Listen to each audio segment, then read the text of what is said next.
एक दिन की बात थी। शाम ढलने को थी और बहुत जोरों से हवा चल रही थी, जैसे मानो कोई आंधी आने वाली हो। पर राम को अपनी बहन के पास जाना था और उसकी बहन का गांव लगभग वहां से 9-10 घंटे की दूरी पर था। राम ने अपनी गाड़ी निकाली और राम चल पड़ा। तब समय था शाम के 7 बजे और उसकी बहन के गांव को जाने के लिए पहाड़ी से रास्ता होकर जाता था।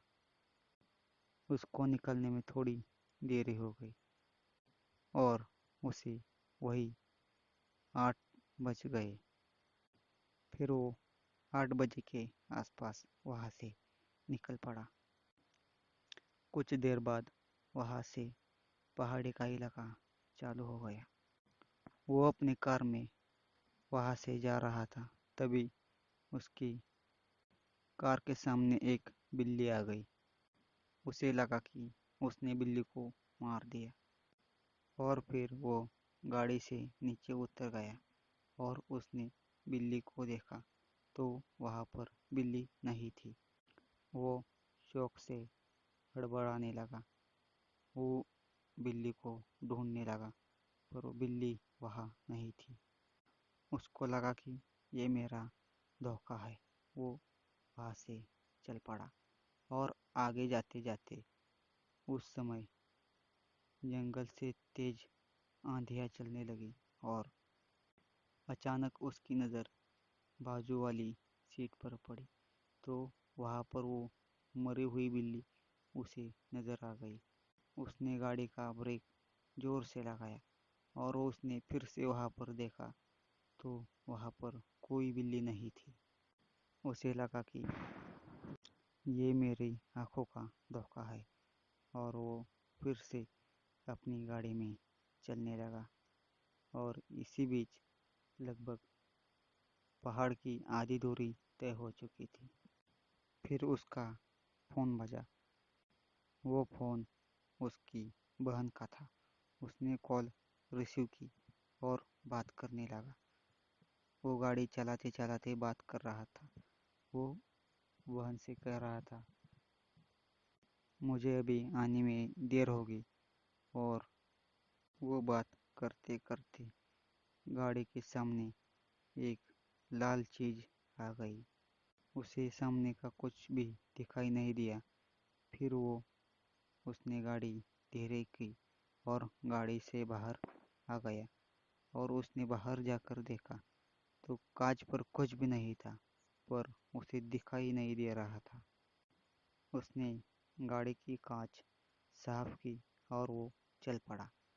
वो जाने के बाद पीछे से एक लॉरी आ गई और वो लॉरी वहां से उसके बगल से चली गई और वो आगे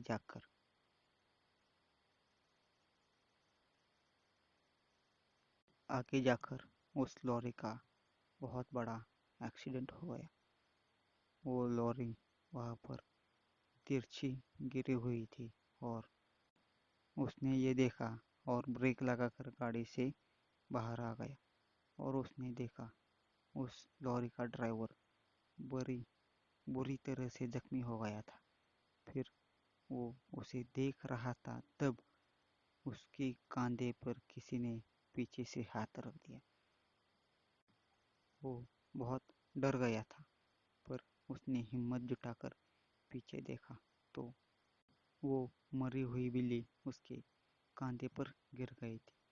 वो बहुत डर गया और वहां से गाड़ी की ओर चला गया। फिर उसको एक बात समझ आ गई। उसकी माँ ने कहा था वो एरिया जलावे का है। और फिर उसने तय किया कि अब चाहे जो हो जाए मैं गाड़ी से ना उतरूंगा ना गाड़ी रुकाऊंगा। फिर वो इसी तरह लगभग आधा पहाड़ पार कर चुका था और बचा था आधा पहाड़। फिर वो सब कुछ भुला के अपनी धुन में गाड़ी चलाने लगा और तभी पीछे से आवाज आई, भाई साहब जरा यहाँ गाड़ी रोक दो। जब उसने पीछे पलट कर देखा तो गाड़ी की पीछे वाली सीट पर एक आदमी बैठा था और वो आदमी कह रहा था, यहाँ पर गाड़ी रोक दो। उसे पता नहीं चला कि ये कौन है। फिर उसको याद आया कि ये वही ट्रक ड्राइवर है जिसका एक्सीडेंट हो गया था। उसको वो बात समझ में आ गई कि ये एरिया झलावे का है। वो गाड़ी चलाने लगा, पर वो आदमी पीछे से आवाज दे रहा था, गाड़ी रुकाओ, गाड़ी रुकाओ। पर उसने किसी की एक नहीं सुनी और वो गाड़ी चलाने लगा। फिर गाड़ी के सामने अचानक से बहुत कोहरा छा गया, जैसे कि सुबह सुबह की सर्दी में जैसे होता है वैसे।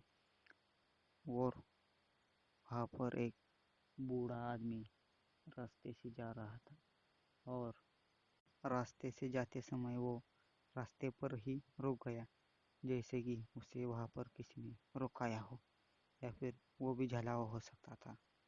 अभी इसको तो गाड़ी रोकनी पड़ेगी ऐसा लगता है, पर यह बहुत डरा हुआ था, इसीलिए इसने गाड़ी नहीं रोकी और वैसे ही जोर से गाड़ी उस